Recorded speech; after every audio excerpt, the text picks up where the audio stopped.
بسم اللہ الرحمن الرحیم۔ السلام علیکم۔ حضرت امام شافعی رحمۃ اللہ علیہ اور حضرت امام حنبل رحمۃ اللہ علیہ کسی جگہ تشریف فرما تھے کہ حضرت حبیب اجمی رحمۃ اللہ علیہ بھی اتفاق سے وہاں پہنچ گئے۔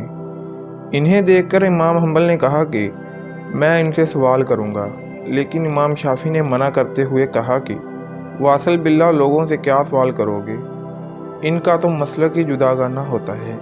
لیکن ان کے منع کرنے کے باوجود امام حنبل نے حضرت حبیب اجمی رحمۃ اللہ علیہ سے سوال کر ڈالا۔ سوال یہ تھا کہ جس شخص کی 5 نمازوں میں سے ایک نماز قضا ہو گئی ہو اور وہ یہ بھول گیا ہو کہ کون سی نماز قضا ہوئی تھی تو اس کو کیا کرنا چاہیے؟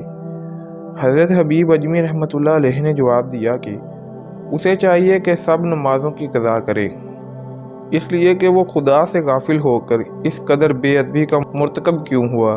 یہ سن کر امام شافعی رحمۃ اللہ علیہ نے امام حنبل رحمۃ اللہ علیہ سے کہا کہ میں نے اسی لیے منع کیا تھا کہ ان لوگوں سے کوئی سوال نہ کرو۔